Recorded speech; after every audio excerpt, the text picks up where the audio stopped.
Hai, so kita kembali lagi dalam sembang santai bersama saya. Okay, so minggu lepas saya dah kupas sedikit pasal marketing So kita dah cerita pasal pemasaran, macam mana kita nak jual ikan laga. Hari ni saya nak cerita pasal supply and demand. So cerita supply and demand ni ceritanya macam ni. Kalau kita nak berniaga ikan, macam mana kita nak make sure bahawa stok kita tak terlebih, dan ataupun nak kata macam mana, bila ikan kita banyak akan habiskan kos dalam penjagaan air, makan dan sebagainya. So bila ikan tak dapat jual, mana kata yang kita jaga dekat rumah sendiri tu kadang-kadang berlama-lama lah kan. Jadi kita akan cakap pasal supply dan demand. Okay, so ini adalah salah satu daripada strategi macam mana kalau kita nak bela ikan untuk berniaga. Kita nak make sure bahawa yang pertama sekali kita jaga kos kita tak melebihi daripada demand. Mana kata orang yang nak beli ataupun market kita tu besar mana. Yang ini penting sebenarnya. Kalau mana-mana dalam mana-mana perniagaan, mesti kita kena jaga supply dan demand. Kalau ada demand, maka supply kena mencukupi. Saya bagi contohnya kalau kita nak berniaga dekat dalam Tesco ataupun Giant, yang shopping complex besar-besar lah. Kenapa produk Melayu tak banyak dekat pasaran Tesco, Giant dan sebagainya? Okey, sebabnya demand ada tapi supply sangkut. Mana kata kapasiti kilang tak mampu untuk supply kan keperluan yang diminta oleh hypermarket. Sama juga bila kita nak beli ikan laga ni kalau market kita kecil ataupun yang beli ikan kita memang kita tahu tak ramai, dan kalau kita bela ikan kita terlebih kan, maka kos pada kita melebihi daripada sale. So kita rugilah. Jadi macam mana kita nak control bahawa kita kena take care supply and demand. Okey, cara senang saja. Kalau kita dah ada target lah ikan apa yang kita nak breed. Contohnya kita nak bela koi ataupun kita nak bela samurai kan. So ini memang dia ada market dia pun lebih sikit, ataupun Dumbo kan, market dia memang besar. So bila kita ready untuk kita tahu market tu besar, kita nak berniaga. Okey, yang pertama sekali dari segi persediaan induk kan. Kalau kita bagi makan bloodworm ataupun memang kita bagi dia untuk pump untuk dia telur banyak lah, memang bagus lah. So ikan kita memang banyak. Kalau mati stok ikan anak fry tu masih banyak lah. But kalau semua besar dan semua menjadi, masalahnya adalah populasi yang agak besar. Jadi cara nak kontrol yang pertama sekali adalah bilangan induk yang kita gunakan untuk kita breed. Contohnya kita tahu pasaran kita ni mungkin kita nak berniaga dalam 100-200 ekor.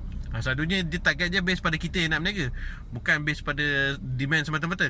Contohnya kita nak berniaga 100 ekor, kita target 100 ekor. So kita boleh bela satu pasang, okey lah.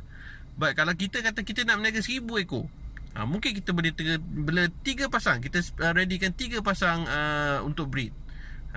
So bilangan yang kita readykan untuk breed ini akan menentukan bilangan anak ikan yang kita akan pasarkan kemudian. So benda tu akan berkait dengan bila nak tunggu dia besar 3 bulan, 4 bulan. So nanti nak kena bagi makan apa kan? Adakah kita bagi dia yang kelas A punya food, ataupun kelas B bagi pellet, bagi marubani atau bagi BBS, Moina, kutu air. So ini semua adalah cost. Okey. Jadi kalau kita saya kembali tadi, kalau kita nak bela kalau kita nak breed ikan ni, yang pertama sekali dari segi supply. So ikan berapa pair yang kita nak breed, dan juga berapa yang kita anggarkan anak ikan daripada setiap breed. Contohnya kalau saya tak target untuk jual banyak. Saya punya market selalunya dalam 100 atau 200 ekor je saya jual. So bilangan breed saya cuma sepasang, dan saya tak fitkan dia betul-betul orang kata pump telur bagi dia penuh-penuh, tak. Saya bagi dia biasa je kan. So that bila dia bertelur, telur yang keluar tu dalam range 100 ke 300 fry, okey bagi saya kan. Sebab bila dia lahir dan yang mati dan sebagainya, pusing. So saya akan ada yang besar tu dalam 150 ke 200 ekor. cukup.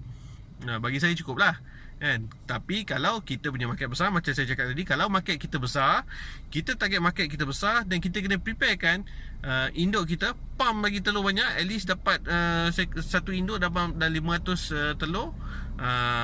Kalau 2 induk 1000, okey lah kan. So itu adalah target market. So yang kedua adalah kita nak jaga daripada supply dan demand ni adalah kita nak tahu demand. So demand adalah berkait dengan market. So kalau kita memang market kita bagus, maksudnya kita dah iklan dekat Facebook, kita pernah dah 2-3 round kita breed dan ikan kita memang mendapat sambutan kat pasaran, maka kita boleh tahulah anggaran berapa banyak ikan yang kita nak jual. Tapi kalau kita first timer, baru nak mula untuk breed dan baru nak mula untuk berjinak-jinak dalam bisnes, maka tak perlu banyak-banyak. Kita ciptakan kita punya branding dan market kita dulu kan. So bila kita cipta branding dan kita cipta market, kita cipta trust, reputation yang baik, itu akan menjaminkan kita punya next market atau next project tu besar mana kan. Kalau kita rasa kita boleh bawa masa first project, second project kita boleh double kan. Kita boleh banyakkan lagi kita punya induk, banyakkan lagi kita fry. Itu cara dia. So penting untuk kita tahu, kita kena cipta nama kita dalam market dulu, baru kita tahu market, dalam pasaran kita besar mana nama kita ataupun besar mana market yang kita nak breed ikan nanti. Okay. So tadi dah cerita demand, reputation. Okey. Dan seterusnya adalah menjaga nama yang baik semasa kita berniaga kan. Bila kita ada reputation yang baik, janganlah kita pergi buat benda yang pelik-pelik pula. Sagi kan post ikan mati, post ikan tak jadi post dan sebagainya. So ini akan merosakkan kita punya market. Last sekali dah kena tu, nanti orang dah tak percaya dengan nama kita. Ikan kita yang banyak, yang konon-konon yang breed nak jual tu habis semuanya, nanti kita je yang bela. Yang tu agak sakit jugalah. Tapi nak buat macam mana kan. Kalau benda hidup ni, pada saya, ikan ni kalau kita bela, kita jagalah. Janganlah pula kita abaikan je mentang-mentang lah dia tak cantik, tak laku kan. Buat ni antara nak bagi tak bagi makan kan. Tak boleh macam tu. So kita kena bertanggungjawab dalam kita punya reputation. Kita kena bertanggungjawab dalam menjaga kita punya market, dengan cara bahawa kita menjadi seorang peniaga yang jujur. Bulan-bulan puasa ni cerita pasal jujur ya. Jangan main-main tau. Jangan culas kan, puasa kan. Okay. Alright. So seterusnya bila kita dah tahu tentang kita punya supply, kita punya demand, kita kena tengok cost, cost penyelenggaraan, dan juga cost breeding kita kan. So, cost breeding termasuk elektrik, api, air, makan, bekas, penjagaan, kalau ada sakit, ubat-ubatan. So ini semua merangkumi dalam kos untuk kita berniaga. Mana-mana perniagaan mesti ada kos, actual cost dan sebagainya. Ini adalah kos-kos yang perlu kita tanggung, dan selalunya impak dia adalah dalam kita punya dalam harga ikan kita. So range harga ikan sekarang ni memang tak lagi jauh. Kalau kita jual satu-satu, lebih kurang dalam 15 ke 50 ringgit tu dah tentu ada. Kalau kita jual bulk, antara 5 ke 10 ringgit pun tentu ada. Right. So penting untuk kita kira kos kita ni betul-betul. Buat account, kira berapa kita punya overhead untuk setiap breed, dan ini akan menentukan berapa benchmark kita untuk kita tak harga ikan. Jangan rendah daripada benchmark lah. Kalau rendah daripada nanti rugi pula kan. So ini pun adalah benda yang penting. Right. Okay. So kita dah bincang tadi antara dua benda yang saya cerita tadi, market, supply, demand, betul, reputation. 3 benda kan. So ini benda-benda yang kena jaga. So saya harap untuk info yang kali ini dapat membantu tuan-tuan dan puan-puan yang mana yang nak berniaga ikan. Semoga sukses. Saya ucapkan selamat maju jaya, dan kita akan jumpa lagi dalam segmen yang lain selepas ini. Bye.